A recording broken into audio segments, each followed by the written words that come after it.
पूरा समझ आ जाएगा। लेकिन हम आपको बता दें, आप पकड़ बनाइए अपनी, जो आपके मार्बल्स बॉल्स वाले क्वेश्चन होते हैं ना, पकड़ उस पे बनाओ। ठीक है, पकड़ आप उस पे बनाए जो हमारे मार्बल वाले क्वेश्चन होते हैं, बॉल्स वाले जो हम लोगों ने सॉल्व किए हैं। ठीक है, उस पे पकड़ बनाओ, क्वेश्चन आपके बैंकिंग में उसी से पूछा जाता है। ठीक है, बाकी अगर आपको शौक है, ठीक है, हम कार्ड वाले करवाएंगे, ऐसा नहीं कि हम कार्ड वाले नहीं करवाएंगे।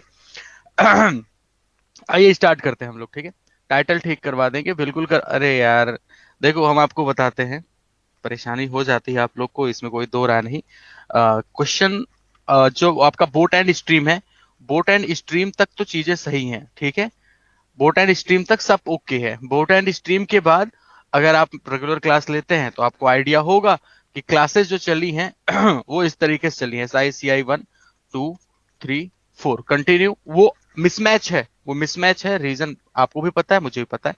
ठीक है, इस तरीके से चली हैं। फिर SICI के बाद कौन सा टॉपिक उठाया था हम लोगों ने फिर मेंसुरेशन उठाया है, 1 और फिर 2 ऐसे हुआ है। 1 2 के बाद मेंसुरेशन के बाद कौन सा टॉपिक हम लोगों ने उठाया था? है भाई, मेंसुरेशन के बाद कौन सा टॉपिक हम लोगों ने उठाया था? Permutation combination. Permutation combination 1 2। फिर इसके बाद हम लोगों ने किया है प्रोबेबिलिटी 1 2, 1 और 2। इतने लेक्चर हैं और इसके नाम एक झटके में सही हो जाएंगे बस। लेकिन यही है कि पहले हम मैनेज तो कर लें, है ना, पहले मैनेज तो कर ले, जो आगे पीछे हुआ वो मैनेज कब होगा? वो आज शाम को मैनेज हो जाएगा। Okay,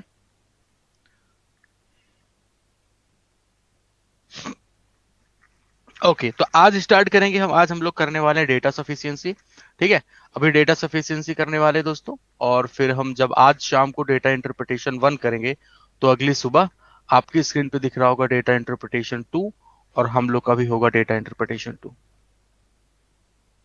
okay, today is my first class, वाह। बैच की आखिरी 5 क्लासेस बची हुई है। हाँ, 5 दिसंबर को, 6 दिसंबर को ये बैच कंप्लीट हो जाएगा। ठीक है, और लड़का, चलो कोई बात नहीं, बढ़िया है, सही है। तो शुरू करते हैं डेटा सफिशिएंसी। बेसिकली होता क्या है डेटा सफिशिएंसी में मेरे दोस्तों, कि आपको सफिशिएंट स्टेटमेंट्स बताने होते हैं। You do not need to calculate the original value, you do not need to calculate the exact value, just you have to answer. क्या इस चीज को बताना होता है कि डेटा सफिशिएंट है कि नहीं है। ठीक है, उदाहरण के तौर पे, एग्जाम्पल के तौर पे, मैंने आपसे कहा कहीं पे लिखा हुआ है A+B। मान लीजिए मैंने आपसे ये कहा कि what is the value of A and what is the value of B। ठीक है, अब स्टेटमेंट 1 हमने लिख दिया कि लिखा हुआ है भाई A+B+C = 3, और फिर मैंने यहाँ पे कह दिया कि लिखा हुआ है A = 4। ये मेरा स्टेटमेंट 1 रहा। स्टेटमेंट 2 मैंने आपके सामने लिख दिया कि चलो भाई लिखा है B = 2, और फिर मैंने आगे लिख दिया A+C = 5, ऐसे लिख दिया। ठीक है, ऐसे कुछ लिख दिया। अब बताया कि किस स्टेटमेंट की सहायता, क्या स्टेटमेंट 1 की अकेली सहायता से, क्या स्टेटमेंट 1 की सहायता से, इसमें हो सकता है चीजें कॉन्ट्रोडिक्ट करें, ऐसा नहीं है, मैंने अलग अलग बनाया, एक एग्जांपल मैंने दिया है। तो आप इस चीज को देख के बताएं क्या इसकी हेल्प से ए और बी की वैल्यू आ जाएगी? अगर आपको ए और बी दोनों की ठीक है, ये अगर कहा जाए तो क्या आप इस पर्टिकुलर स्टेटमेंट से आप ए और बी की वैल्यू निकाल सकते हैं? इंडिविजुअल तो नहीं निकलेगा। ठीक है, हम वैल्यू पूछ भी नहीं रहे, आप बताएं क्या इस पर्टिकुलर से ए और बी दोनों की वैल्यू निकल जाएगी? नहीं निकलेगी, है ना। क्योंकि आप यहाँ पे अगर स्टेटमेंट 2 पे देखेंगे तो मुझे बी की वैल्यू पता है, लेकिन यहाँ पे A+ तीसरा वेरिएबल आ गया। इस जगह पे भी देखिए मेरे पास तीन, मतलब दो अननोन है, लेकिन मेरे पास दो इक्वेशन भी है, लेकिन वेरिएबल तो यहाँ पे तीसरा भी आ चुका है ना। लेकिन अगर एक और दो दोनों को मिला दें तो हमारे पास वैल्यू दे रखी है। हालांकि मैंने जो स्टेटमेंट बनाया इसमें कॉन्ट्रडिक्शन हो सकता है, दो इक्वेशन ही अपने आप को कॉन्ट्रडिक्ट कर सकती है, लेकिन आपको हम बताएं दोस्तों, इन दोनों को मिला करके आपको अभी दिया जाएगा, सही दिया जाएगा। बस इतना ध्यान रखना है कि अब इसका आंसर हम लोग क्या करेंगे, इसका आंसर हम लोग करेंगे बोथ टुगेदर आर सफिशिएंट। अब देखो इसमें क्वेश्चंस इस तरीके से बनते हैं, है ना, कि ये पढ़ लो डायरेक्शंस आप अपने अकॉर्डिंग। ठीक है, कहा जा रहा है कि in each question there are two statements 1 and 2। एक बात बताओ, कल मैंने कैंडल स्टिक करवाई थी यूट्यूब पे, आप में से कितने लोगों ने देखा और कितने लोगों ने नहीं देखा? नहीं देखा। बहुत बढ़िया, फालतू चीज है ना, बेकार चीज कौन देखे? या हम सब जानते हैं इसलिए हम ना देखें? है ना। हम या तो जानते हैं सब कुछ इसलिए नहीं देखे।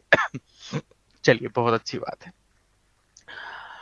ठीक है, in each question there are two statements, one and two are given, you must determine which statement is enough. ठीक है, विच स्टेटमेंट। अच्छा, आप लोग इसे इस अंदाजे में होंगे कि गुरुजी करवाएंगे ही, क्या कहते हैं, इस बैच में, है ना।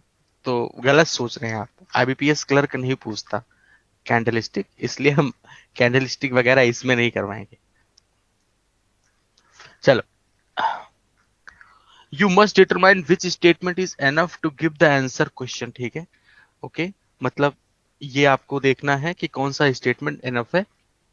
और इसके ऑप्शंस जरा देखें। कहा गया only statement one is sufficient, ऐसे होता है। मान लीजिए कोई सिंगल स्टेटमेंट सफिशियंट है, तो हम कहते हैं कि only statement one is sufficient. मान लीजिए सेकंड वाला आपका अकेले सफिशियंट है, तो ओनली स्टेटमेंट टू। ठीक है, मान लीजिए कि यहाँ पे बोला गया वन एंड टू बोथ, जैसा मैंने अभी बताया पिछले सवाल भी एग्जांपल जो दिया था कि दोनों मिलाकर के सफिशियंट थे। यहाँ पे बोला गया आइदर वन और, मतलब आइदर स्टेटमेंट वन और स्टेटमेंट टू एलोन सफिशिएंट। ठीक है, और neither statement one nor statement two. तो मेरे दोस्तों, ये आपके सामने जो विकल्प दिए गए हैं, इन विकल्पों के आधार पे ही आपको सही विकल्प का चयन करना है। It means that you have to choose correct statement among all these statements, I mean all these options। अब देखो, आज के हमने अभी आपके सामने हमने कुल मिला के 15 सवाल रखे हैं, 15 सवाल। ठीक है, कुल मिला के हमने 15 सवाल रखे हैं, जिसमें 5 प्रीलिम्स लेवल के हैं और 10 मेंस का है आए हुए सवाल। ठीक है, तो चलिए शुरू करते हैं एक एक करके। ठीक है, शुरू। आप इसमें देखें मेरे दोस्तों, ऑप्शंस यही हैं आपके 5। ठीक है भाई, आपके ऑप्शंस ही हैं, हमने हर जगह पे ऑप्शन है, हिंदी इंग्लिश ऑप्शन पूरा भर जाता है, यही भर जाता, इसलिए मैंने आपको ऑप्शंस ऐसे ही मार्क करने हैं। आप मुझे ऐसे ऑप्शन बताओगे, वन एलोन, ऐसे बताओगे आप, वन एलोन। ठीक है, टू एलोन। ठीक है, समझ पा रहे हो। और अगर लिख दोगे बोथ टुगेदर, तो बोथ टुगेदर का मतलब क्या हुआ कि दोनों मिला के। ठीक है, और अगर आइदर वन आइदर टू का मतलब समझ, अकेले ए से भी पहले से भी निकल सकता है, आइदर वन आइदर टू लिखोगे, आइदर और लिख दोगे, तब भी हम समझ जाएंगे कि आप क्या बताना चाह रहे हो, है ना। आइदर वन आइदर टू, समझ पा रहे हो ना क्या बोलते हैं हम लोग। आइदर वन आइदर टू का मतलब ये हुआ कि एक से भी आ सकता है इंडिविजुअली, दो से भी आ सकता है। ठीक है, तो इस तरीके से आपको आंसर देना है दोस्तों। तो शुरू करते हैं। बेसिकली डेटा सफिशिएंसी सॉल्व करने का जो तरीका होता है, हम अपने वेरिएबल्स के फॉर्म में बना लेते हैं इक्वेशन, और बस ये देख लेते हैं कितने अननोन कितने इक्वेशन, बस ऐसे।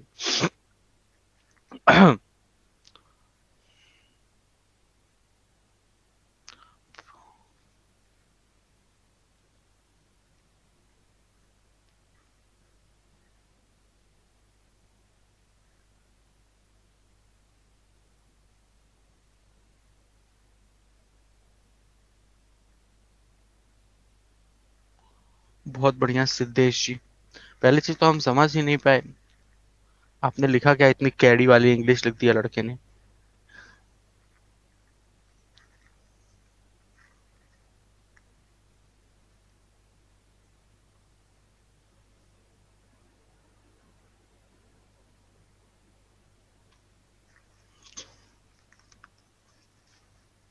चलो, ओके, तो अभी भी कॉन्ट्रडिक्शन दिख रहा है मेरे दोस्तों, कॉन्ट्रडिक्शन दिख रहा है आपके आंसर्स में, मिसमैच है। कुछ लोग बोथ बता रहे हैं, कुछ लोग आइदर बता रहे हैं, कुछ लोग ओनली टू बता रहे हैं, कुछ लोग ओनली वन, यानी जितने भी ऑप्शंस हो सकते हैं सब बता दिए आप। ये बड़ा अच्छा लगा जान के। आपको बताना है वीर और दीपक की बचत, बहुत ध्यान से समझना। आपको वीर और दीपक की दोस्तों बचत बतानी है। पहले स्टेटमेंट में कहा गया है कि वीर की जो इनकम है वो 4% लेस है, किससे भाई, दैट ऑफ समीर। यानी कि यहाँ पे इनकम की बात की गई है, वीर और समीर की इनकम की बात की है दोस्तों। ध्यान रखें, आपको वीर और दीपक का बताना है, बट यहाँ पे इसने समीर को एक दूसरा वेरिएबल इसने इंक्लूड कर दिया। 4% लेस के हेल्प से 1/25 करते हुए, 4% मतलब 4/100 यानी कि 1/25 करते हुए, आप ये कह सकते हैं कि समीर की इनकम अगर दोस्तों 25 है, तो वीर की इनकम 1 कम यानी 24 है। फिर बोला गया एंड ऑल्सो एक्सपेंडिचर ऑफ वीर, वीर का जो एक्सपेंडिचर है this is actually 12.5% less than that of Sameer. यानी इसने एक्सपेंडिचर का भी रिलेशन बताया, और 12.5% लेस, इसका मतलब अगर ये 8 है, ये 7 है। एक और चीज ध्यान रखें, डेटा सफिशिएंसी करते टाइम वेरिएबल का प्रयोग जरूर किया करें। इससे आपको आइडिया लग जाएगा कि हमारे पास कितनी इक्वेशन है, कितने अननोन है, because you don't have to calculate the value तो वेरिएबल से कोई परेशानी तो हमें है नहीं। अब यहाँ पे आपको ऐसे लिख दोगे तो आपको पता चल जाएगा किसका किसका रिलेशन है। ऐसा नहीं कि 24 और 7 ये भी समझ सकते हो 24 और 7 का रिलेशन है, कुछ लोग ये भी समझ सकते हैं 25 8 का रिलेशन है, लेकिन ये ए और बी लिखने से ये बात क्लियर हो गई कि कौन कौन से वेरिएबल्स रिलेशन में है। दीपक स्पेंड 3/5 ऑफ हिज इनकम, ठीक है भाई। इसका मतलब ये हुआ कि दीपक के बारे में बताया गया कि 3/5 अपनी इनकम का खत्म करता है, यानी कि अगर ये वैल्यू 5C है, ठीक है भाई, तो ये वैल्यू हमारी 3C है। ये बात पता चल गई, क्लियर। दीपक के बारे में इतनी इंफॉर्मेशन। अब ये बताएं आप, क्या इन दोनों इस पहले स्टेटमेंट की हेल्प से तो मेरा कभी नहीं निकलने वाला, क्योंकि मेरे पास यहाँ पे 3 अननोन दिख रहे हैं। आप देख पा रहे होंगे दोस्तों कि यहाँ पे मेरे पास 3 अननोन है, ए बी सी, और मेरे पास वैल्यू, कोई वैल्यू के नाम पे कुछ भी नहीं है। मेरे पास वैल्यू के नाम पे दोस्तों कुछ भी नहीं है। प्रियंका सिंह जी बेटा, आपको वैल्यू निकाल, आंसर नहीं निकालना, कितना आएगा आंसर। हाँ बेटा राहुल दुबे जी, डीआई क्लास शाम को हो। हाँ, रेशियो नहीं निकालना है, बिल्कुल नहीं निकालना है। आपको तो इस सवाल में ये बताना है कि किस स्टेटमेंट की सहायता से, ठीक है, आप रेशियो निकाल सकते हैं। डेटा सफिशिएंसी का मतलब ये होता है, ठीक है। इनकम हुआ, एक्सपेंडिचर हुआ। अब बात कर लेते हैं दोस्तों सेविंग्स की, ठीक है। सारे स्टेटमेंट पहले, यानी कि अब देखो, पहले स्टेटमेंट की हेल्प से कंफर्म हो गया कि statement 1 alone is not sufficient. अब आ जाते हैं स्टेटमेंट 2 की तरफ। तो इसमें स्टेटमेंट 2 में बोला गया कि समीर की सेविंग 7,000 रुपए है, वीर की सेविंग 7400 रुपए है, ठीक है। सेविंग्स आपको दे रखी है, और income of Deepak is ₹1000 more than that of Sameer. अच्छा एक बात बताएं आप, क्या स्टेटमेंट 2 एलोन सफिशियंट है? आपको सेविंग्स दे रखी है, आपको सेविंग्स दे रखी है, स्टेटमेंट 2 एलोन भी मेरा सफिशियंट नहीं है। तो पहले मुझे ये चेक करना होता है कि स्टेटमेंट 2 एलोन सफिशियंट है कि नहीं। पहले मिला मत देना उसको, दोनों को पहले मत मिला देना। जब ये क्लियर हो गया कि स्टेटमेंट 2 एलोन सफिशियंट नहीं है, ठीक है, नहीं सफिशियंट है, अब हम दोनों मिला के चेक करेंगे। तो पहले स्टेटमेंट की हेल्प से हमारे पास इतना तो पूरा का पूरा बन चुका है। अब मुझे एक चीज बताएं, वीर की अगर सेविंग्स लिखनी है तो आप कहोगे ना भाई 24A - 7B। भाई वीर की सेविंग्स इनकम में से एक्सपेंडिचर घटाओगे, 24A - 7B ये होगी वीर की सेविंग्स, है ना। समीर की सेविंग्स कितनी हो जाएगी, आप कहोगे 25A - 8B, ये हो जाएगी। और इन दोनों की वैल्यू दे दो। समीर की सेविंग्स कितनी है, आपने कहा 7,000, यानी इस वैल्यू इस ये 7,000 के बराबर है। और वीर की सेविंग्स के बारे में बताया गया 7400 रुपए के बराबर। अब ये बताएं आप मुझे सारे लोग दोस्तों ये बताएं, क्या आप इन दो अननोन हैं और दो इक्वेशन हैं, आप ए बी की वैल्यू निकाल सकते हो? इसलिए हमने ये भी रखा था। आपको दिख रहा है ना इतना, आपको पूरी की पूरी कहानी। इतनी जल्दी कैसे? ठीक है, तो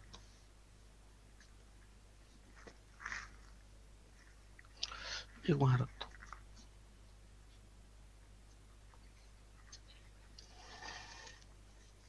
ठीक है दोस्तों, हाँ लीनियर इक्वेशन है। 24A - 7B = 74, तो ए और बी की वैल्यू आ जाएगी, है ना। ए और बी की दोस्तों क्या होगी, वैल्यू आ जाएगी। और ए और बी की वैल्यू आ गई, इसका मतलब क्या हो गया दोस्तों कि आपको इनकी इनकम मिल जाएगी, है ना। आपको इनकी इनकम मिल जाएगी, ये बात समझ पा रहे हो। अब दोनों की इनकम मिल गई तो इसने एक और चीज रिलेट कर दिया कि income of Deepak is 1000 more than that of Sameer. अब यहाँ पे समीर की इनकम जब आ ही चुकी है, जब एक ही वैल्यू आ गई तो समीर की इनकम आ गई, और इससे 1000 रुपए आप ज्यादा कर देंगे तो दीपक की इनकम आ जाएगी। दोनों की इनकम आ गई मेरे दोस्तों, बात समझ गए। What will be the respective ratio. अब आपसे जब दोनों की इनकम मिल चुकी है तो बहुत ही इजीली आप बता सकते हैं, दोनों को मिला करके आपने आंसर दे दिया।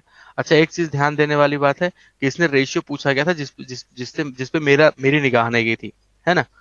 तो अभी मैंने ध्यान से देखा कि रेशियो पूछा है ना।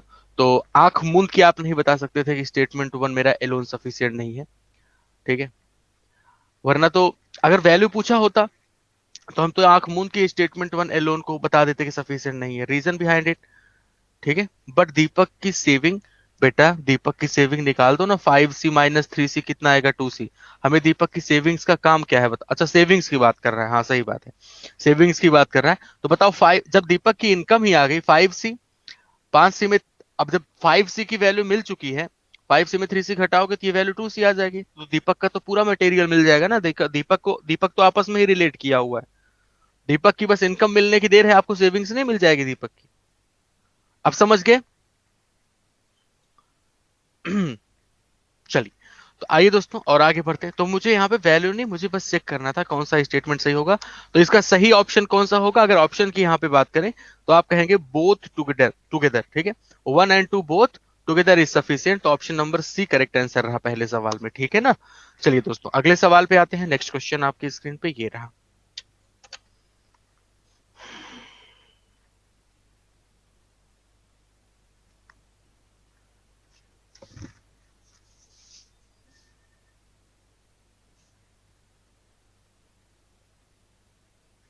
दक्ष प्लस से आप पूरी की पूरी मैथ सीख सकते हो मेरे दोस्त। आप इस पहली क्लास से उठा के देखो, ठीक है।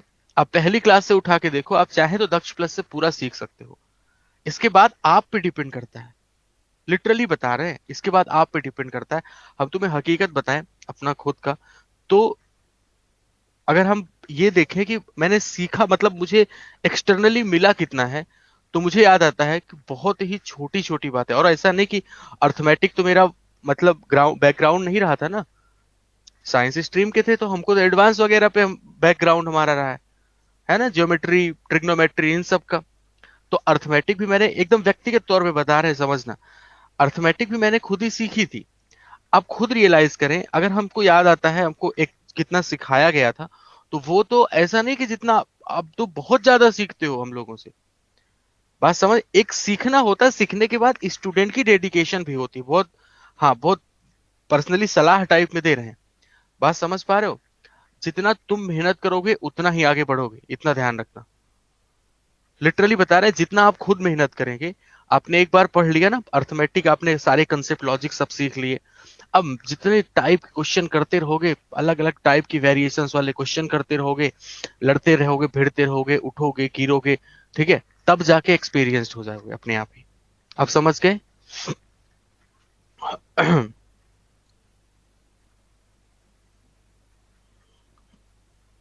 ठीक है। फिर ये होता है, एक ये भी होता है कि मतलब किस एग्जाम की तैयारी कर रहे हैं, उसमें किस लेवल का पूछा था, इन सब के लिए जरूरत पड़ती है मेंटर्स। अब इस सवाल पे आते हैं, what will be the cost price of article, you have to calculate CP, आपको निकालना है, विच इज मार्क्ड 40% एबव। यानी कि आपको दिया क्या है स्टेटमेंट में?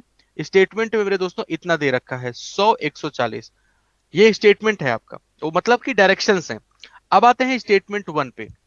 बोला गया article is sold at 25% discount. यानी कि आपको यहाँ पे जब डिस्काउंट का परसेंटेज दे दिया गया, यहाँ पे डिस्काउंट का परसेंटेज दिया है 25%, with the help of this you can get the selling price. आपको सेलिंग प्राइस मिल गई। और जब सेलिंग प्राइस मिल गई तो इसने प्रॉफिट भी बताया है। इसका मतलब इस जगह से जब आप रिलेट करेंगे तो आपको प्रॉफिट भी मिल जाएगा, है ना। और जब प्रॉफिट भी आपको मिल गया और इसी की वैल्यू दे रखी है, तो सीपी की वैल्यू आ जाएगी। स्टेटमेंट वन मेरा सफिशियंट रहा, लोन वन एलोन मेरा सफिशियंट रहा। सबको समझ आ गया? अब आ जाते हैं कि क्या वन एलोन अगर सफिशियंट हो गया है तो क्या टू एलोन की कहानी, ये तो हमारा डायरेक्शंस है। अब आ जाते हैं इस पे हम दोस्तों, स्टेटमेंट टू पे। बोला क्या article sold at 2 successive discount, यानी कि फिर से मुझे डिस्काउंट दिया है। भाई एक बात बताएं, 2 सक्सेसिव हो, 3 सक्सेसिव हो, you can calculate the equivalent discount ना। आप कैलकुलेट कर सकते हैं इक्विवेलेंट डिस्काउंट। इक्विवेलेंट डिस्काउंट का मतलब आपको against selling price you have already get the selling price. और अगर आपको फिर से सेलिंग प्राइस मिल गई है, बोला क्या 14 two by discount of 2 successive, 14 2 by 7% and 10%, दोनों डिस्काउंट थे, यानी फिर से सेलिंग प्राइस मिल गई। और सेलिंग प्राइस मिल गई यानी सीपी और एसपी का मार्जिन, यानी कि आपको प्रॉफिट भी मिल गया।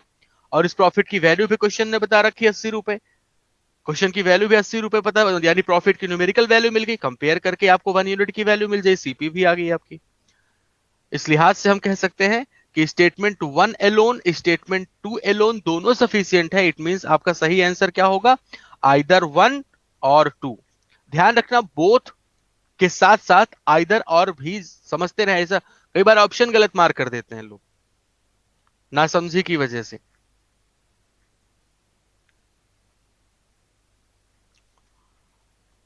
ठीक है इतना?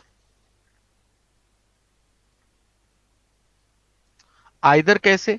बेटा स्टेटमेंट वन से भी निकल जाएगा आपका आंसर।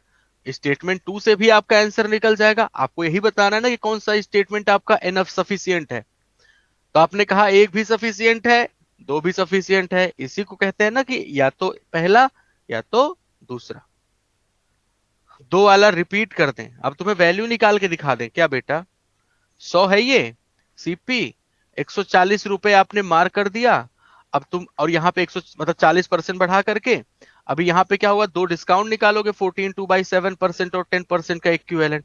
7 से वैल्यू 6 हो गई, 10 से वैल्यू 9 हो गई, है ना। सही है, यहाँ पे 70 आ गया, यहाँ पे 69 आ गया, यानी एक का डिस्काउंट, सॉरी 69 कह रहे हैं, 9 6 54 हो गया। यहाँ पे 54 आ गया, यानी कितने का डिस्काउंट हो गया, 16 का डिस्काउंट, 70 पे 54 6 60 10 70। ठीक है, तो 100 पे कितना, अब यहाँ पे इतने परसेंट का डिस्काउंट दोगे आप कैलकुलेट करके, जो भी डिस्काउंट है, तो यहाँ पे सेलिंग प्राइस आ जाएगी। फिर इन दोनों कंपेयर कर लोगे, आपको प्रॉफिट मिल जाएगा। प्रॉफिट की वैल्यू आपको दे रखी है ना। और जब प्रॉफिट की वैल्यू आ गई, कहानी खत्म हो गई। प्रॉफिट को कंपेयर कर दो 80 रुपए से, 1 यूनिट की वैल्यू आ गई, सीपी मिल गया।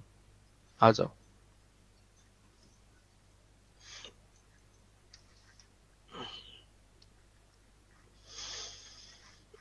किया जा जल्दी से, अभी आपके प्रीलिम्स लेवल चल रहे हैं। बहुत गर्म है यार। आइदर और बोथ में डिफरेंस। ओके, पहले सवाल का आंसर जो था, पहले सवाल का आंसर, ये आंसर था बोथ टुगेदर। ना तो इसमें पहले अकेले से आंसर निकला, ना तो दूसरे अकेले से आंसर निकला। हमने कुछ जानकारियां पहले वाले के लिए, बाकी जानकारियां दूसरे वाले के लिए, तो दोनों मिला के जब आंसर दें तो कहते हैं बोथ टुगेदर आर सफिशिएंट। यहाँ पे पहले से भी आंसर अकेले आ गया, दूसरे से भी अकेले आंसर आ गया, इसलिए हम यहाँ पे कहते हैं आइदर वन और टू। ये अंतर है बोथ और आइदर और में।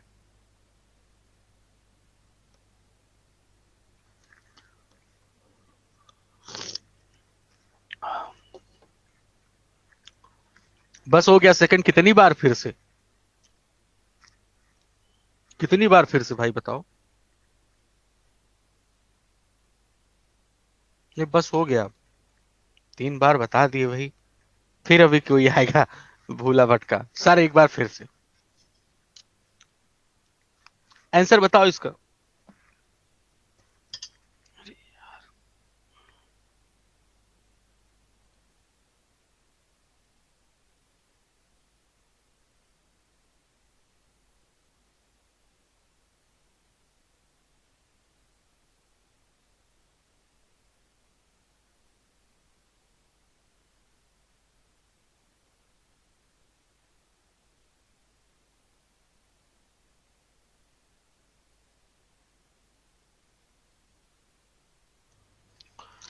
ठीक है, शुरू किया जाए भाई, शुरू किया जाए। ओनली वन बता रहे हैं आप सारे लोग, कहा गया देखो ध्यान से, वो ध्यान से समझना। अ बैग कंटेन 12 बॉल्स, ठीक है, in which there are 5 green balls and rest are blue and red balls, ठीक है। ओके, तो इसमें बोला गया कि जो ग्रीन बॉल्स हैं मेरे दोस्तों वो 5 हैं, और ये जो ब्लू और रेड है उनकी संख्या आपको दे रखी है, बाकी जितनी बची सब। तो बाकी बची कितनी, 7। 7 में अगर मान लीजिए कि ब्लू को हम लोग एक्स मान लें, तो रेड कितनी हो जाएगी, 7 - x हो जाएगी। भाई टोटल 12 थी, 5 जिसमें ग्रीन निकल गई, तो बची कितनी, 7 बच गई। 7 में अगर हम ब्लू को मान लीजिए कि एक्स मानते हैं, तो रेड कितनी हो जाएगी, 7 - x होगी। अब क्वेश्चन ये कह रहा है, if one ball taken out from the bag, probability of being either red और ब्लू, या तो रेड हो या तो ब्लू हो, उसकी वैल्यू 7/12 दे रखी है। तो अब रेड होने की प्रोबेबिलिटी क्या बताएंगे आप, रेड होने की प्रोबेबिलिटी आप बताएंगे 7 - x/12, ठीक है। या तो रेड हो गई, या फिर ब्लू की अगर हम बात करें तो ब्लू के लिए आपका हो गया x/12, और इसकी वैल्यू क्वेश्चन ने कितने के बराबर बताई, 7/12 के बराबर। तो क्या आप यहां से x की वैल्यू निकाल सकते हैं, जरा देख के बताएं, क्या आप इस जगह से x की वैल्यू निकाल सकते हैं। हाँ जी, हाँ, निकाल के जरा बताना, हाँ जी, बताओ बताओ तो निकाल के बताओ। इससे कहाँ एक्स की वैल्यू मिलेगी, आप जैसे ही इसको एक लाइन लिखेंगे भाई, वही चीज तो दिया है। एक बात बताओ, ये 7/12, अब इधर लिखेंगे माइनस का x/12 प्लस x/12, ये एक्स एक्स टर्मिनेट नहीं हो जाएगा, वही तो लिखा है दोनों साइड 7/12 7/12। इसका मतलब क्या हो गया, इसका मतलब ये होगा कि with the help of statement one alone you can not determine, statement one में कुछ दिया ही नहीं आपको, स्टेटमेंट वन में कुछ दिया ही नहीं है उसने, समझे? अब आ जाओ स्टेटमेंट टू में। कहा गया if two balls are taken out, ठीक है, तो या तो रेड हो या तो ब्लू हो, इस बात की प्रोबेबिलिटी 1/6 है। अब इससे आएगा आंसर। कैसे? देखो, अगर मान लीजिए वो रेड होगी तो आप क्या लिखेंगे? 7 - x c2 डिवाइड बाई 12, क्योंकि दो बॉल अब निकाल रहे हो ना, तो ये हो गई मेरे रेड होने की, ये क्या होगी दोस्तों? रेड होने की प्रोबेबिलिटी प्लस, और बोला था ना, या तो रेड हो या तो ब्लू हो, और दूसरा क्या, ब्लू होने की प्रोबेबिलिटी आपको हो गई XC2 और डिवाइड बाई 12C2, और इसकी वैल्यू कितनी है? 1/6। अब यहां पे बनेगी क्वाड्रेटिक, और यहां पे आपका आंसर आ जाएगा एक्स का। अब भाई यहां पे क्वाड्रेटिक बनेगी ना, 7 - x, फिर 6 - x, फिर 12 × 11, अब आ जाएगा आपका आंसर। नहीं समझ आ रहा है तो करके एक बार देख लो आप, पर कर लो एक स्टेप। भाई 7 - x c2 को कैसे कैलकुलेट करेंगे? 7 - x को डिक्रीजिंग ऑर्डर में। अब जिन लोगों ने प्रोबेबिलिटी नहीं पढ़ी है वो लोग आराम से बना के, मुंह बना के देखते रहे। जिन लोगों ने क्लासेस नहीं ली लास्ट की, वो बस देखते रहे आराम से। 12 × 11 फैक्टोरियल टू दोनों जगह पे है, कट जाएगा। प्लस इस जगह पे x × (x - 1) और इस जगह पे भी क्या आएगा? 12 × 11 =1/6 लिखा हुआ है। 6 ये कटेगा, यहाँ पे कितना कितना आएगा? 2 और 2 आ जाएगा। यानी अब आपको ऐसा, अब तो अंदर से फीलिंग्स आ रही हो कि हाँ यार अब तो हो ही जाएगा।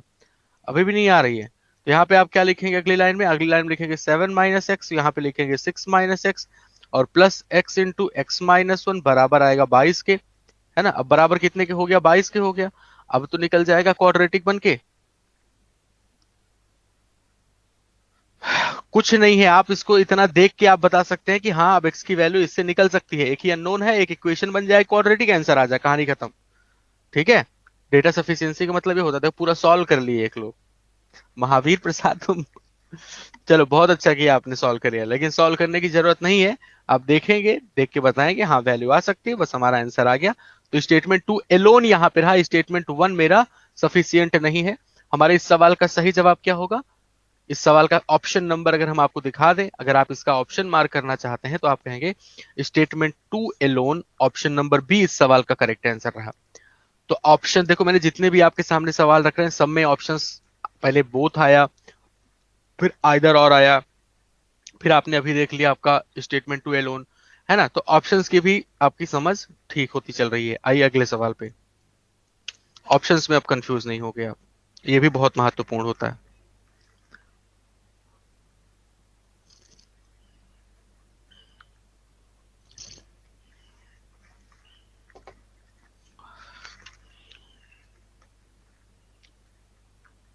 कह रहे हैं आपकी नाइदर नॉर आएगा।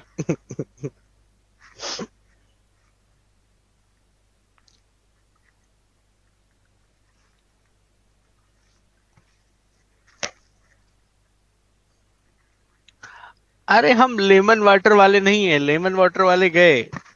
हाँ, हम थोड़ा सा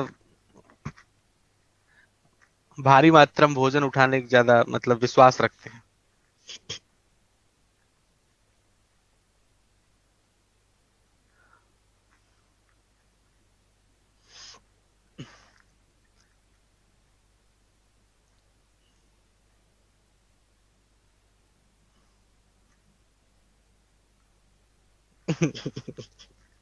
चलिए इस सवाल पे आते हैं।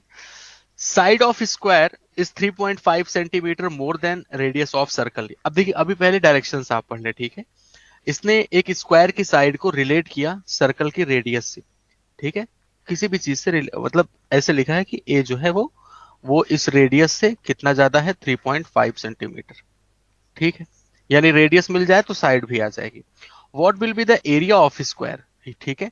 यानी आपका टारगेट क्या रह गया? आपने पहला स्टेट डायरेक्शन जो पढ़ा उसके हिसाब से आपका टारगेट क्या है? To get the radius of circle. इस बात को समझ पा रहे हो? ठीक है, समझ पा रहे हैं ना? आपको रेडियस मिल जाएगी तो स्क्वायर की साइड आ जाएगी, ठीक है? Difference between circumference and diameter of circle is 45 centimetre. अच्छा, इसने सरकमफ्रेंस यानी कि 2πr, ठीक, और डायमीटर यानी कि 2r, इसका डिफरेंस दे रखा है 45। अब खुद बताएं आप यहां पे, ठीक है, इसको कैपिटल आर ही लिख देते हैं। आप मुझे देख के बताओ कि क्या इसकी हेल्प से आप आर की वैल्यू निकाल लोगे। एकमात्र अननोन है आर, बाकी सारी न्यूमेरिकल वैल्यू हैं, और 110% आप कह सकते हो यहां से आर की वैल्यू आ जाएगी। और जैसे ही आपको आर की वैल्यू मिलेगी, तुरंत आपको ए की वैल्यू मिल जाएगी। तो स्टेटमेंट वन एलोन मेरा हो गया सफिशियंट। ठीक है, स्टेटमेंट वन एलोन मेरा सफिशियंट हो गया। अब आते हैं स्टेटमेंट टू एलोन पे। रेडियस ऑफ सर्कल, ठीक है, सर्कल की जो रेडियस है वो 50% ज्यादा है, इंडिविजुअल देखना अभी, 50% ज्यादा है ब्रेड्थ ऑफ रेक्टेंगल से। यानी इसने क्या किया, ये तो हमारा हो गया पहला स्टेटमेंट, पहला स्टेटमेंट की कहानी खत्म। अब ये हमारा पहला स्टेटमेंट था। अब आते हैं दोस्तों स्टेटमेंट टू पे। इसने बोला कि जो सर्कल की रेडियस है वो 50% ज्यादा है, यानी कि 150% है, किसका, 3/2 है ब्रेड्थ ऑफ रेक्टेंगल। यानी कि अब आपको पता है कि if you can calculate the breadth of rectangle, then you will find value of radius, and if you find value of radius then you can find side of square. With the help of that you can calculate area of square. तो हमारा target यहाँ पे क्या है दोस्तों, हमारा target यहाँ पे ब्रेड्थ निकालना। अगली लाइन में बोला गया उस रेक्टेंगल का जिसकी लंबाई दे रखी है 15 सेंटीमीटर। उस रेक्टेंगल की लंबाई दे रखी है दोस्तों 15 सेंटीमीटर के बराबर। बोला गया ratio of circumference of circle, यानी कि 2 पाई आर, रेशियो ऑफ द, ये 2 पाई आर रेशियो, या ऐसे डिवाइड करके लिखते हैं, डिवाइड बाई, ठीक है, perimeter of rectangle is 3:2। Perimeter of rectangle क्या होता है, 2l+b होता है। और ये वैल्यू कितने के बराबर है दोस्तों, ये वैल्यू है मेरी 3/2 के बराबर। सही है इतना, चलो बहुत अच्छी बात है। न्यूमेरिकल वैल्यू भी आपको एक पता है, एल की वैल्यू हम रख सकते हैं 15 सेंटीमीटर। अब ध्यान से समझना, इसी लाइन को अगर हम ढंग से लिखना चाहें, हम लिखेंगे इसको 2 पाई आर डिवाइड बाई, टू से टू टर्मिनेट ही कर देते हैं, टू हटाओ इसको, पाई लिख दिया मैंने, एल की वैल्यू है 15, प्लस बी की जगह पे ऐसा नहीं लग रहा है कि हम लोग लिख सकते हैं 2r/3, ऐसा लिख सकते हैं ना, देखो इसी स्टेटमेंट की हेल्प से बी की जगह पे 2r/3 लिख सकते हैं। और ये वैल्यू है 3/2 के बराबर। कितने अननोन यहाँ पे दिख रहे हैं, सिंगल। आप ये बताओ इस जगह पे कितने अननोन दिख रहे हैं, खाली सिंगल अननोन आर दिख रहा है। और जब एक ही अननोन है इसमें, तो आर की वैल्यू भी तो मिल जाएगी, 15 सेंटीमीटर भी दे रखा है, न्यूमेरिकल वैल्यू है यहाँ पे। ठीक है, बोथ नहीं आएगा बेटा सुनीता जी, वन एलोन हो चुका है। इसी में कंफ्यूज होते हैं सब लोग। दूसरे से भी आंसर आ गया, तो इसको बोथ नहीं कहते, इसको कहते हैं आइदर वन और टू। एक से भी आंसर आ गया, दूसरे से भी अलग से आंसर आ गया, तो इसका मतलब वन अकेला सफिशियंट है, दो अकेला सफिशियंट है। बोथ हम लोग तब करते हैं जब कुछ ना तो एक अकेले से निकल पाए ना दो अकेले से निकल पाए, दोनों मिला के जब निकलता है तब हम लोग कहते हैं बोथ। ठीक है, तो यहाँ पे आपका सही जवाब क्या होगा दोस्तों, आइदर वन और टू, आइदर और। समझ गए। आइए दोस्तों पांचवें सवाल पे हम लोग बढ़ रहे हैं, नेक्स्ट क्वेश्चन। और अब तक 4 सवाल करके आइडिया लग गया होगा कि डेटा सफिशिएंसी में बेसिकली करना क्या होता है। ठीक है,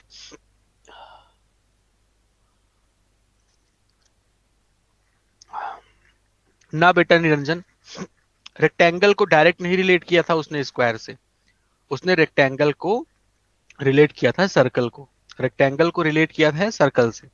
ठीक है बेटा, टफ नहीं है। अब आप मेंसुरेशन ढंग से नहीं पढ़े हो तो एग्जामिनर क्या करे।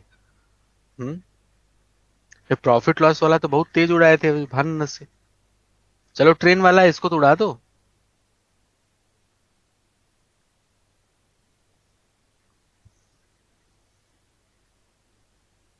कह रहे मट्ठा या दूध है सर, सुबह सुबह मट्ठा कौन पीता है, और वो भी वो भी गर्म करके मट्ठा कौन पीता है।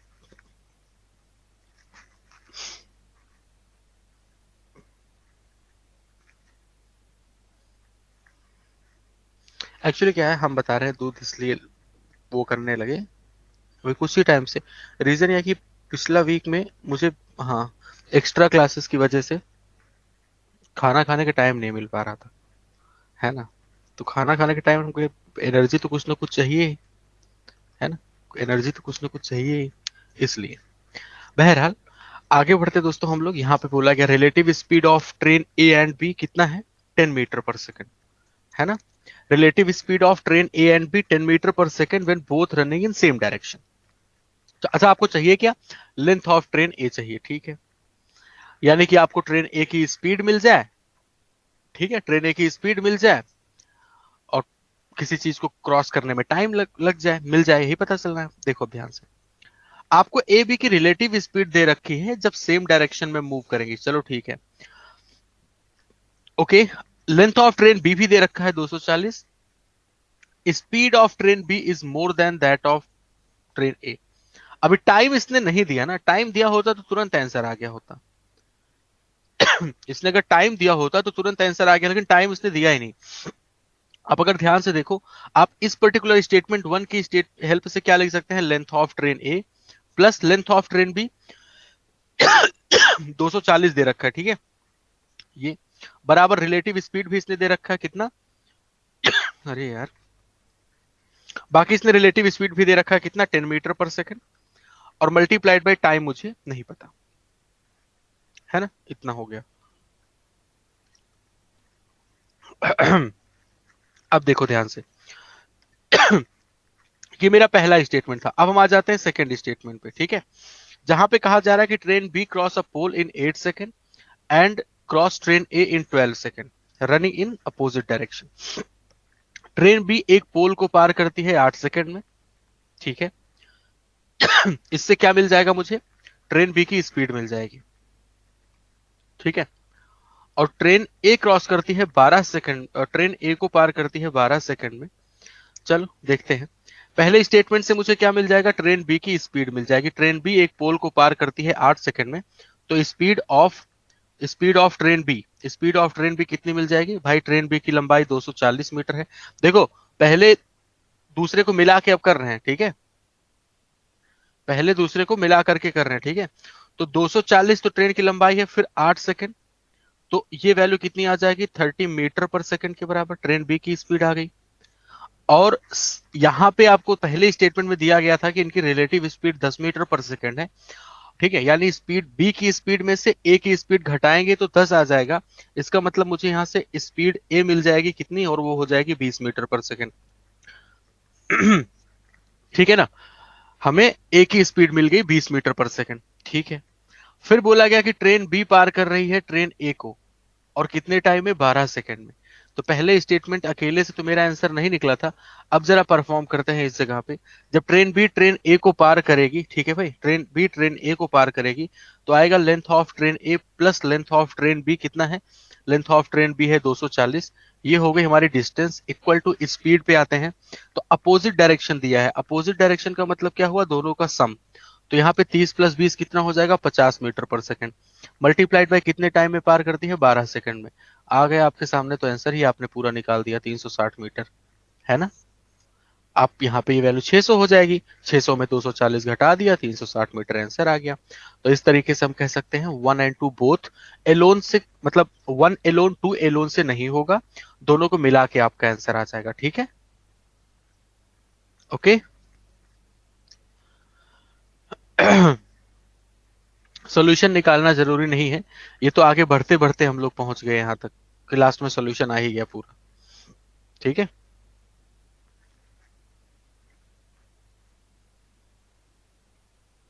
ओके, चलिए आगे बढ़ते हैं। ट्रेन टॉपिक नहीं समझ आता बेटा तो ट्रेन टॉपिक के 2-3 बार देखो वीडियो। आइए अगले सवाल पे बढ़ते हैं दोस्तों, नेक्स्ट क्वेश्चन, ठीक है, शुरू किया जाए। आप अपने अर्थमेटिक के कंसेप्ट अगर आप स्ट्रॉन्ग कर लीजिए तो आपको ये चीजें नहीं परेशान करेंगी, ठीक है।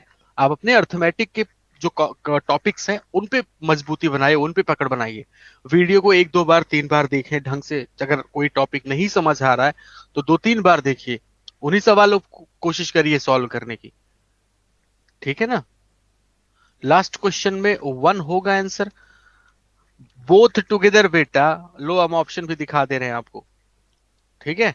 ये है आपका बोथ टुगेदर, कहां लिखा हुआ है, बोथ टुगेदर का मतलब ऑप्शन नंबर सी आपके इस सवाल का सही जवाब होगा, पांचवें सवाल का। स्पीड कैसे बढ़ेगी, सिर्फ प्रैक्टिस से बढ़ेगी, और जब तुम्हारे दिमाग में कंसेप्ट घुल जाएंगे एकदम, तब अपने आप स्पीड बढ़ना शुरू होगी। आधा अधूरा जानकारी लेके स्पीड नहीं आएगी, आप क्वेश्चन देख के पहले तो 2 मिनट समझोगे, यही तो होता है अर्थमेटिक में आपके साथ, कि आप क्वेश्चन पढ़ते हो फिर कुछ देर उसको सोचते हो कि क्या है ये, और फिर स्पीड कहां से बढ़ेगी। जब आप कायदे से 2-3 बार धीरे धीरे प्रैक्टिस करोगे तो आप क्वेश्चन देखते ही समझ जाओगे इसको किस दिशा में घुमाना है, ठीक है। अब बस सॉल्व करो, इधर उधर की बात मत करो तुम लोग जल्दी से। अब देखो इसमें दो आर्टिकल हैं, तो उसके चार वेरिएबल हो जाएंगे ओवरऑल, है ना। सीपीएसपी सीपीएसपी, भाई पहले की सीपीएसपी दूसरे की सीपीएसपी, ठीक है। और इसने बोला है कि different CP and sold on different SP. दो आर्टिकल हैं जिनकी कॉस्ट प्राइस भी अलग अलग है और इनकी सेलिंग प्राइस भी अलग अलग है। By selling one article of both types, ठीक है, एक एक आर्टिकल बेचने पे, whether A is in profit और लॉस। आपको ये बताना है ए को प्रॉफिट हो रहा है कि लॉस हो रहा है, ये बताना है आपको।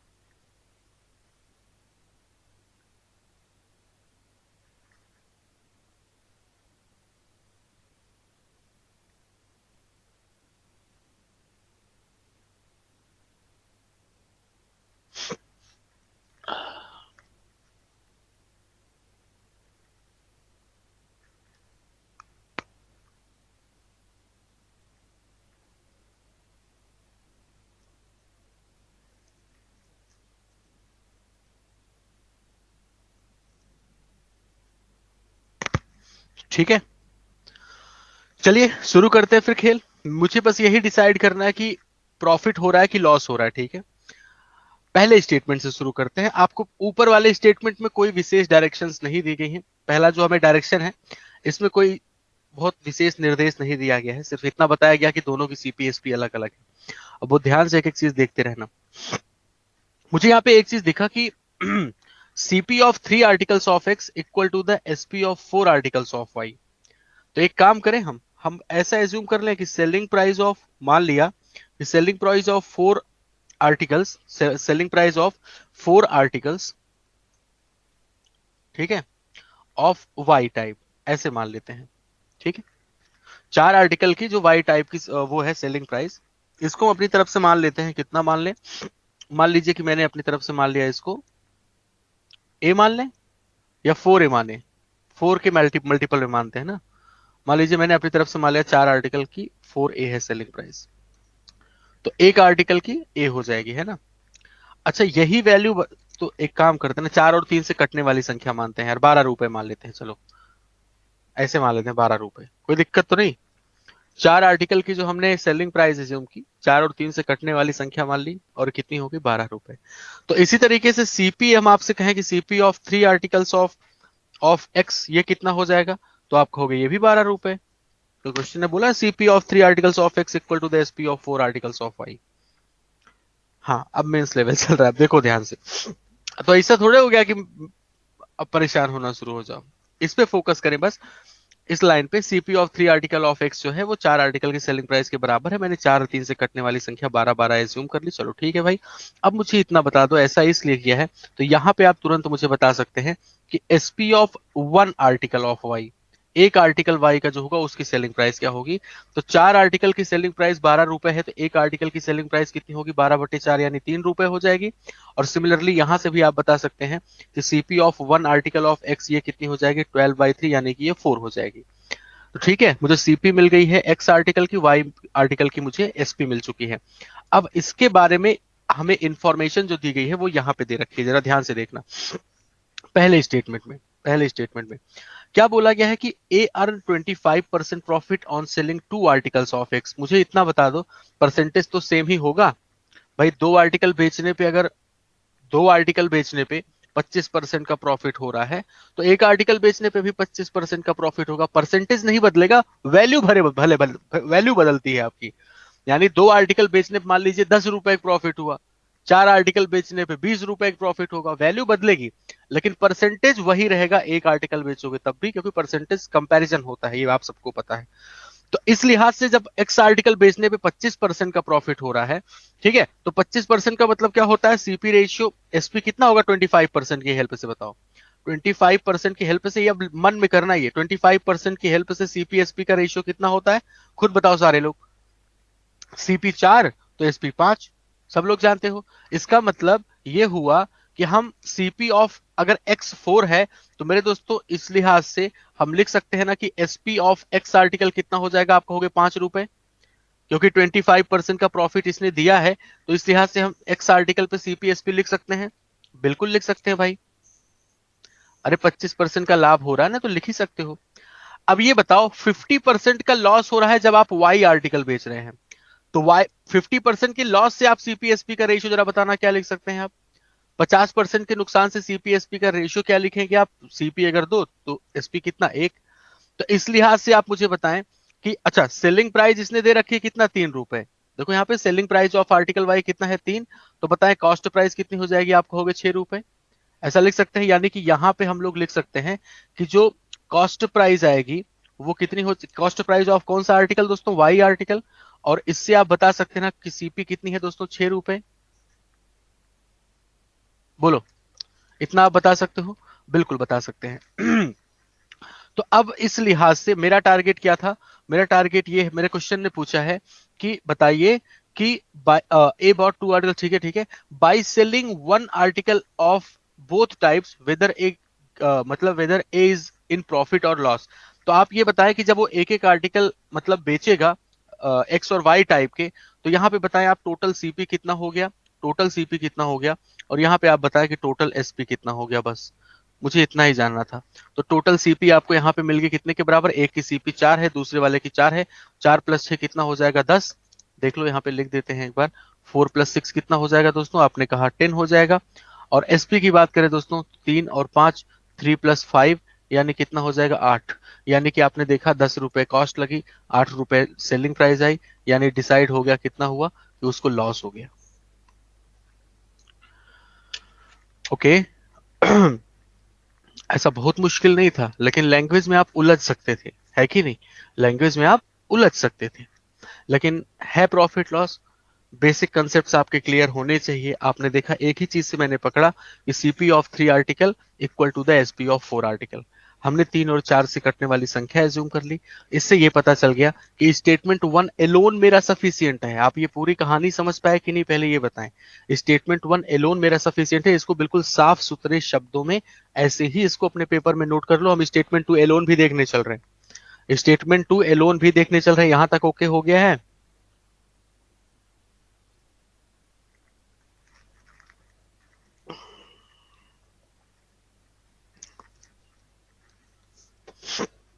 ठीक है।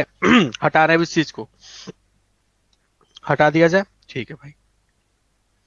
अब आते हैं हम लोग स्टेटमेंट 2 पे, जहां पे ये कहा जा रहा है कि profit earn on selling 3 articles of X is equal to the loss occur on selling 1 article of Y.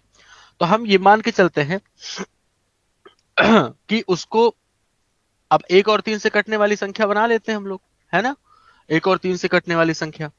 तो हमने कह दिया कि उसको लॉस हुआ वाई आर्टिकल बेचने पे। 1 आर्टिकल ऑफ वाई जब बेचा जाता है, तो मैंने मान लिया कि चलो 3 रुपए का उसको नुकसान हुआ, ठीक है, 3 रुपए का नुकसान हुआ, ठीक है भाई। अच्छा, इसी लिहाज से कहा जा रहा है कि उसको प्रॉफिट हुआ जब उसने 3 आर्टिकल बेचे एक्स के, 3 आर्टिकल ऑफ एक्स, वो भी 3 रुपए का ही होगा, है ना? तो आप मुझे यहां से देख के बता दें कि जब वो एक आर्टिकल बेचेगा, एक्स का एक आर्टिकल बेचेगा, तब उसको कितने रुपए का प्रॉफिट होगा? तो आपने कहा 1 रुपए का प्रॉफिट हुआ। यानी कि उसको उसको पहले जब वाई एक आर्टिकल वाई का बेचता है, तो उसको 3 का नुकसान होता है। और जब वो एक आर्टिकल एक्स का बेचता है, तो उसको 1 रुपए का प्रॉफिट होता है। तो आप खुद देख के बताएं कि जब वो एक आर्टिकल एक्स का बेचेगा और एक आर्टिकल एक्स का बेचेगा, एक आर्टिकल वाई का बेचेगा, तो इस कंडीशन में उसको ओवरऑल जो प्रॉफिट या लॉस होगा वो क्या होगा? तो ओवरऑल कहोगे -3 + 1, यानी कि आप कहोगे -2, यानी कि आप कहोगे लॉस होगा उसको। बस यही था। तो स्टेटमेंट टू तुम्हें कोई दिक्कत ही नहीं थी, आपने तुरंत बता दिया क्या होगा, उसको नुकसान होगा। इसका मतलब हम सेकंड स्टेटमेंट से भी बता सकते हैं कि वाई का एक आर्टिकल एक्स का एक आर्टिकल बेचने पे उसे प्रॉफिट हो रहा है कि लॉस हो रहा है। ठीक है भाई। समझ गए? ऐसा कुछ इसमें मुश्किल नहीं था, सब आसान था। बताओ इससे आसान क्या लोगे? बशर्ते ये कि आपकी इन पे प्रैक्टिस नहीं है। इस टाइप के स्टेटमेंट्स अगर दिए जाते हैं तो आप थोड़ा सा नर्वसिया टाइप में जाते हो, है कि नहीं? तो इसका जवाब क्या होगा दोस्तों? आइदर और। इसका जवाब क्या होगा मेरे भाई? आइदर और। ठीक है, बस और कुछ नहीं। ठीक है, अगले सवाल पे बढ़ते हैं। अब देखो वही है, आप कहते बराबर हो कि सर दिक्कत है, सर परेशानी है, लेकिन आप खुद लड़ना भिड़ना भी नहीं चाहते और खूब सोचते हो कि नहीं मेरा मैथ तो स्ट्रांग हो ही जाएगा, आज नहीं तो कल हो ही जाएगा। तो बेटा इसे अपने आप नहीं हो जाता, नहीं, मेहनत तो एक बार करनी होती है। आइए अगले सवाल पे बढ़ते हैं। नेक्स्ट क्वेश्चन आपकी स्क्रीन पे रहा।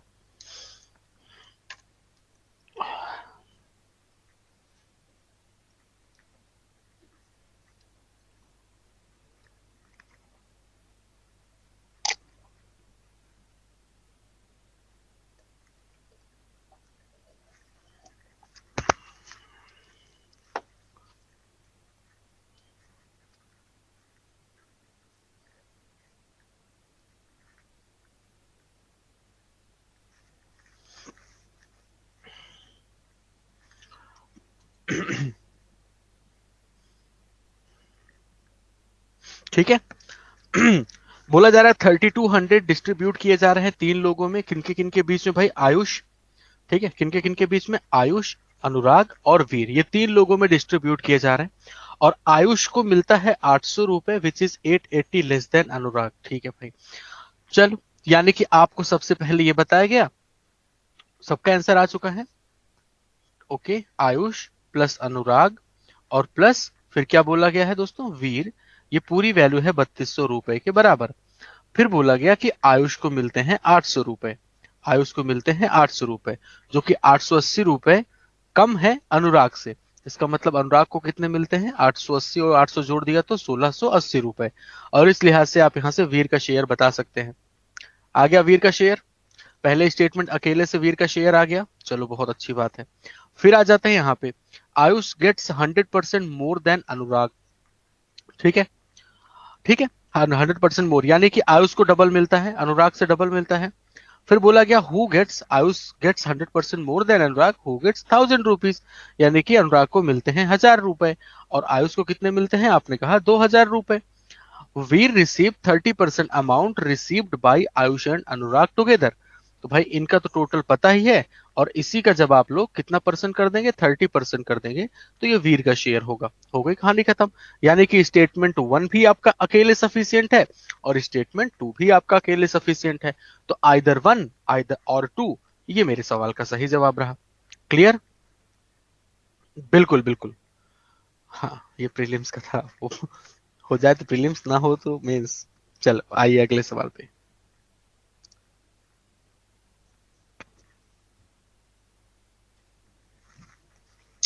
आपको देखो, ध्यान देना, आपको डायरेक्शंस में ही दे रखा है क्या उस, हाँ, आपको ऊपर जो डायरेक्शन दे रखी है इसमें ही आपको,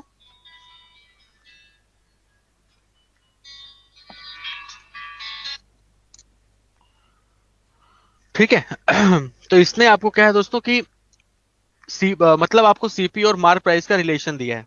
ठीक है, सीपी और मार्क प्राइस का रिलेशन दिया। 42/6 का मतलब क्या होता है, अगर इसमें आप 3 कॉमन लेंगे ऊपर तो आएगा 14/2/7, यानी ये वैल्यू होती है आपकी, फ्रैक्शन वैल्यू कितनी होती है, 3/7।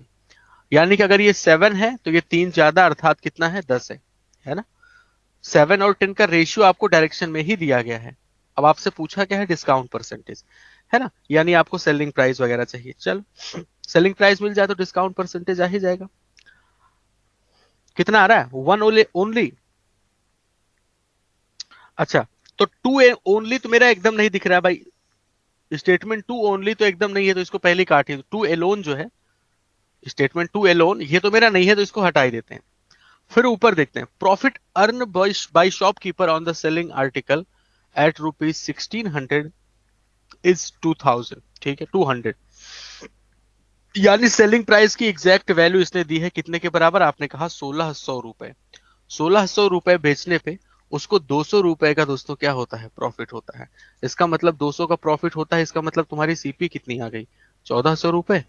बोलो, इसका मतलब आपकी कॉस्ट प्राइस कितनी आ गई दोस्तों, 1400 रुपए आ गई, है ना, तभी तो 200 का अगर प्रॉफिट हुआ तो इसका मतलब आपको सीपी मिल गई। और सीपी मिल गई, 7 की वैल्यू 1400, तो आपको एमपी भी मिल जाएगी। 10 दूना कितना, 20, यानी 2000 रुपए। और आपके पास अगर मार्क प्राइस हो, आपके पास सेलिंग प्राइस हो, तो इसका मतलब क्या हुआ, डिस्काउंट मिल गया। इसका मतलब स्टेटमेंट वन एलोन से क्या होगा, मेरा आंसर निकल जाएगा। तो इस सवाल का सही जवाब क्या होगा, one alone is sufficient to answer the question. ठीक है, पहला जो हमारा स्टेटमेंट है उसी के हेल्प से हम लोग निकाल सकते हैं आंसर। ठीक है, अब धीरे धीरे, हाँ, अब धीरे धीरे स्पीड भी बढ़ रही होगी आपकी, धीरे धीरे अब इस टाइप के सवालों से आप फैमिलियर हो रहे होगे, है ना। चलिए और आगे बढ़ रहे हैं हम लोग अगले सवाल पे, नेक्स्ट क्वेश्चन पे। इसे कहते हैं ना हम लोग अभ्यास।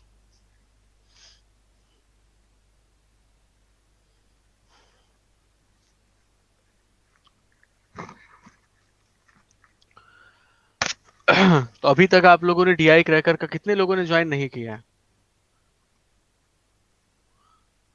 चलो कोई बात नहीं, कर लेना अपने हिसाब से।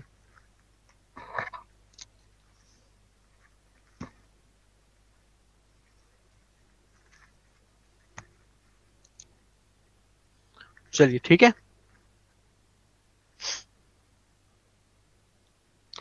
मिशन 1500 में नहीं इंक्लूड हो। In how many days P Q R together complete the work. ठीक है, अब पी क्यू आर कितने टाइम में कंप्लीट करेंगे, एक एक करके देखते हैं। सबसे पहले स्टेटमेंट, आंसर आ रहा है आप लोग का? बोथ आ रहा है, ठीक है।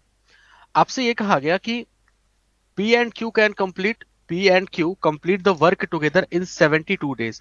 पी और क्यू मिलकर के 72 दिनों में कंप्लीट करते हैं। और बोला गया R can complete the same work in alone in 150 days. आ जाएगा पहले स्टेटमेंट से, तुरंत समझ आ गया। पहले वाले से तुरंत आ। भाई एक बात बताएं, पी और पी प्लस क्यू दिया है कितना, 72। ठीक है, आर की वैल्यू आपको दे रखी है कितने के बराबर, 150। अब खुद बताओ आप, यहां पे आप लेंगे टोटल वर्क मिल जाएगा, और टोटल वर्क के बाद आपको यहाँ पे पी प्लस क्यू की एफिशिएंसी आएगी और यहाँ पे आर की एफिशिएंसी आएगी। तो पी प्लस क्यू की एफिशिएंसी, आर की एफिशिएंसी, यानी P plus Q plus R की एफिशिएंसी आ गई।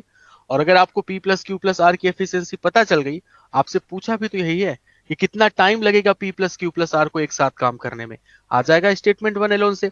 अब आ जाते हैं स्टेटमेंट टू एलोन। तो पहला स्टेटमेंट मेरा क्या रहा, सही रहा। बोला गया Q and R together can complete. अब यहाँ पे क्यू प्लस आर दिया है कितना है, 900/11। ठीक, और फिर बोला है कि क्यू, क्या बोला गया, Q alone can complete work, Q अकेले कितने दिन में, 180। यहां से मेरा नहीं आंसर आएगा, क्यों, क्योंकि पी के बारे में तो कोई इंफॉर्मेशन ही नहीं है। एक बच्चा कह रहा है सेकंड भी सही है, तो बताओ बेटा सेकंड में तो मुझे पी का नामो निशान नहीं दिख रहा है, तो कहां से पी की एफिशिएंसी आपको मिलेगी?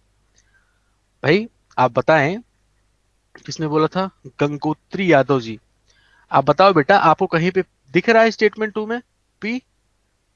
जब आपको स्टेटमेंट टू में पी के बारे में कोई जानकारी ही नहीं दी गई है, ठीक है भाई, तो कैसे आप स्टेटमेंट टू से जो है पी की एफिशिएंसी निकाल पाएंगे? ठीक है, तो इस तरीके से स्टेटमेंट वन एलोन मेरा सफिशियंट है। ठीक है, वन एलोन जो है वो मेरा सफिशियंट है दोस्तों, टू एलोन मेरा नहीं हो पाएगा। ठीक है, आइए नेक्स्ट पे आ जाते हैं। क्वेश्चन नंबर 6 से सारे मेंस के आए हुए सवाल थे। ठीक है, ऐसा नहीं होता ना कि मेंस का मतलब सब महाभारत ही पूछा जाता है। मतलब सब मेंस को मतलब लेकर के आप लोग के मन में क्या रहता है कि मतलब एक ऐसी परीक्षा, सवालों का एक ऐसा जखीरा देख के मतलब पैरों तले जमीन खिसक जाए, कितना भी पढ़ लो लेकिन उसमें कुछ अलग ही ऐसा पूछा जाता है जो एक भी सवाल ना हो। क्या मतलब ऐसा मन में लेके चलते हो आप लोग मेंस को लेकर के?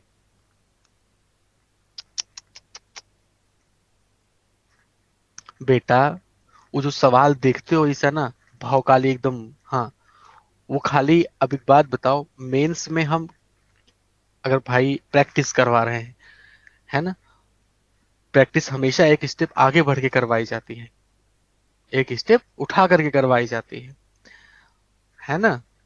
अब जैसे मैंने कैंडल स्टिक डीआई करवाई, तो मेंस में 2019 एसबीआई पीओ मेंस में एक कैंडल स्टिक पूछी गई थी, और उसके पहले पता नहीं किसी में पूछी भी गई है कि नहीं पूछी गई। एसबीआई पीओ मेंस में दिया उसने, इसीलिए कैंडल स्टिक थोड़ा आ गई मार्केट में। बाकी शेयर बाजार स्टॉक एक्सचेंज में यूज होता है वो। तो अब आप अगर उसी एक डीआई को देख करके और हम कह दें एसबीआई पीओ मेंस 2019 में आई थी, क्या अब उसी चीज को देख करके आप एसबीआई पीओ मेंस की वही इमेज सेट कर लो, इसका मतलब यार ऐसी ऐसी ही चीजें आती हैं, हाँ, सारे सवाल यही होंगे, इस टाइप में आ जाता है क्या? नहीं, उसकी जो सबसे मुश्किल चीज थी वो हमने आपके सामने रखी, पूरे पेपर की। चलो आ जाओ। बोला गया कि x markup an article 50% above the cost price. इसने सीपी और एमपी का रिलेशन बता दिया ऊपर डायरेक्शन में ही। ठीक है, 50% ज्यादा यानी 100 और 150 ले सकते हो आप अपनी सुविधा अनुसार। और आपसे सीपी पूछा गया। ठीक है, ठीक है, ये इस टाइप का सवाल कर चुके हैं ना आप शायद, ये आप इस टाइप का सवाल कर चुके हैं। कहा यह जा रहा है कि एक्स गेव ₹60 डिस्काउंट, 60 रुपए डिस्काउंट देता है ये। ठीक है, और 20% का प्रॉफिट मिलता है। तो यस, अगर इसको 20% का प्रॉफिट मिलेगा तो सेलिंग प्राइस कितनी आ जाएगी, 120 आएगी। और अब देखो क्वेश्चन ने आपसे कहा है यहाँ पे डिस्काउंट कितने का हुआ, 30 का डिस्काउंट, और इस 30 की वैल्यू क्वेश्चन ने 60 रुपए बता दी है। तो यहां से मुझे क्या, अच्छा मुझे निकालना क्या है, सीपी निकालना है। तो 1 यूनिट की वैल्यू तो मिल गई कॉस्ट प्राइस आपकी, आ गई कॉस्ट प्राइस। ठीक है, फिर आपसे बोला जा रहा है कि x give two successive discounts of 10%। वही है कि दो डिस्काउंट दिया गया और he will earn 43 rupees profit. वही सेम कहानी है, दूसरे से भी आ जाएगा, पहले से भी आ जाएगा, है ना। तो आइदर वन और टू, ठीक है। तो इसका जवाब क्या हो जाएगा दोस्तों, आपका हो जाएगा आइदर वन और टू हो जाएगा, ठीक है। आइए,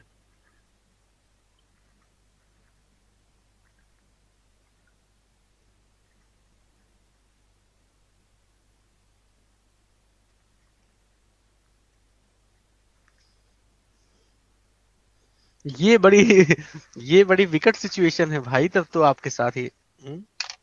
भाई एक बच्चा कह रहा है जब हम सही आंसर देते हैं तब आप मेरा कमेंट नहीं पढ़ते हो, और जब कोई गलती हो जाती है तब जरूर नाम ले लेते हो। ये तो बहुत बहुत विकट वाली स्थिति हो गई भाई।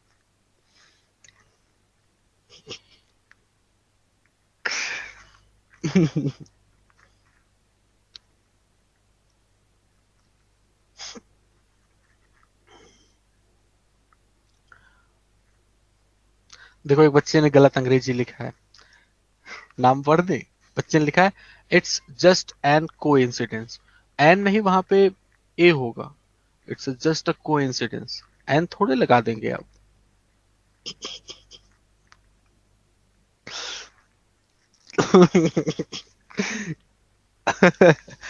जरा आप गलती की है तो इसको भी पकड़ लिए आप।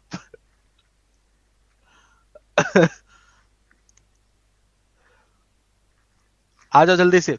आपको कोन का वॉल्यूम चाहिए, ठीक है। आपको कोन का वॉल्यूम चाहिए। कोन का वॉल्यूम क्या होता है भाई, पाई आर स्क्वायर एच का 1/3 होता है। यानी आपका टारगेट क्या है, उस कोन की रेडियस और हाइट निकालना। कोन की रेडियस और हाइट देखो ध्यान से, ratio of the curve surface area to total surface area of cone is 2:3। अब बताओ, कोन का जो टोटल कर्व सरफेस एरिया होता है वो क्या होता है, पाई आर एल। पाई आर एल होता है, ठीक है। और जो टोटल सरफेस एरिया होता है वो दोस्तों क्या होता है, आपने कहा पाई आर एल और प्लस पाई आर स्क्वायर, ये होता है। और ये रेशियो दिया है दोस्तों 2:3 के। तो हम इस तरीके से करेंगे तब तो हमारा डिवाइड ही नहीं होगा। तो हम उल्टा करके रेशियो लिखते हैं, हम लिखते हैं total surface area pi r l plus pi r square total surface area, और divide by curve surface area, ठीक है। और ये 2:3 था तो हमने इसको 3:2 लिख दिया। सही है इतना, ये बात भी सही रही अपने आप में। अब अगर हम इसको इंडिविजुअली दोस्तों डिवाइड करें, इंडिविजुअली डिवाइड करें, pi r l divide by pi r l कितना होगा, 1 प्लस, यहां से पाई पाई टर्मिनेट होगा, आर से ऊपर पावर टर्मिनेट होगी तो ऊपर आ जाएगा आर अपॉन एल। और ये वैल्यू आएगी मेरे दोस्तों कितने के बराबर, 3/2 दे रखा है। यानी हम इस जगह पे लिख सकते हैं कि आर अपॉन एल की वैल्यू जो होगी वो घटेगा तो 3/2 -1 यानी 1/2 आ जाएगा, ठीक है। ये भी कहानी सही रही। तो आर और एल की बेसिकली मुझे एक रेशियो मिल चुका है। और यहाँ पे इसने दिया कि कोन की जो हाइट है मेरे दोस्तों वो कितनी है, 5√3 के बराबर है। अब ध्यान से एक चीज देखें आप, रेडियस और स्लैंट हाइट में इसने रिलेशन दिया है, ठीक है। कहा जा रहा है स्लैंट हाइट जो है आपकी वो 2 है, रेडियस जो है मेरे भाई 1 है। तो हाइट यहां से कितनी आ जाएगी, हाइट जरा देख के बताओ कितनी आएगी। राइट एंगल ट्रायंगल में थ्योरम लगा दो, रेशियो की बात कर रहे हैं अभी। क्या लिखेंगे आप, 2 का स्क्वायर माइनस 1 का स्क्वायर, 4 में 1 घटाओ 3 स्क्वायर रूट ऑफ 3 दिख रहा है ये। अरे हम तुम्हें तरीका बता रहे हैं कि कैसे स्लैंट हाइट और हाइट रेडियस में रिलेशन क्या होता है। ऐसे होता है कौन आपका, ऐसे होता है कौन। और ये होती है आपका क्या बनता है, राइट एंगल ट्रायंगल बनता है, जिसमें ये है मेरी स्लैंट हाइट जिसकी वैल्यू दे रखी है 2 यूनिट। अभी रेशियो में बात कर रहे हैं, एग्जैक्ट बात नहीं कर रहे हैं, 2 यूनिट। ये है हमारी रेडियस जिसकी वैल्यू दे रखी है 1 यूनिट। तो ये वैल्यू पाइथागोरस थ्योरम से लगाओगे तो कितनी आ जाएगी, √3 यूनिट। अभी हम यूनिट में बात कर रहे हैं क्योंकि we have not calculated exact value of radius as well as slant height, we have ratio between radius and slant height, ठीक है। इसलिए हमने रेशियो के हिसाब से देख लिया। यहाँ पे दिया है कि height of cone is 5√3 centimetre, ठीक है। अब जबकि आपको √3 की वैल्यू दे रखी है, ये है अब एग्जैक्ट वैल्यू 5√3 सेंटीमीटर। तो √3 की वैल्यू 5√3, इसका मतलब 1 यूनिट की वैल्यू 5 आ गई। यानी कि आपको स्लैंट हाइट भी मिल गई 10, आपको रेडियस भी मिल गई 5 के बराबर।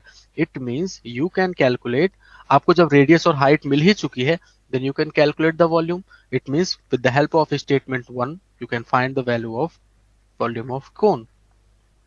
समझ गए। तो पूरा हमने सॉल्व भी कर दिया आपके सामने, आप कैलकुलेट भी कर सकते हो। ठीक है, आप इस चीज को सॉल्व करते चाहते तो ऐसे ही सॉल्व कर सकते थे कि यार आपके पास ये जो पूरी वैल्यू दे रखी है, पूरा सॉल्व करने की जरूरत नहीं थी। आप ये देखते कि आपके पास इस पूरे एक्सप्रेशन में खाली वेरिएबल के नाम पे दो ही चीजें हैं, रेडियस और हाइट। और अगर आपको हाइट की वैल्यू पता है, क्वेश्चन ने दे रखी है, तो रेडियस की वैल्यू अपने आप मिल जाएगी। ठीक है, ओके, हटा दें इसे। आइए दोस्तों सेकंड स्टेटमेंट, इसको हटा दिया जाए। तो स्टेटमेंट वन मेरा हो चुका है। सेकंड स्टेटमेंट पे आते हैं। Curve surface area of a cylinder, ठीक है, 300% of curve surface area of कोन। ठीक है, ओके। अब रेडियस ऑफ सिलेंडर, अब क्या बोला, radius of cylinder, cylindrical pipe and cone is same, यानी कि कोन और सिलेंडर की रेडियस क्या है दोस्तों, सेम है। Volume of cylindrical pipe is 255 centimetre cube.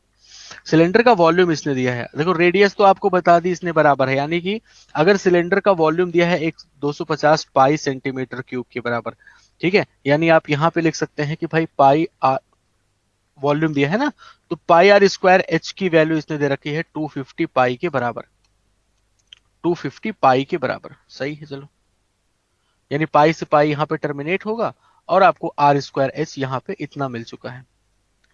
फिर इसने बोला है क्या, और अच्छा, रेडियस ऑफ सिलेंडर और रेडियस ऑफ कोन दोनों सेम है।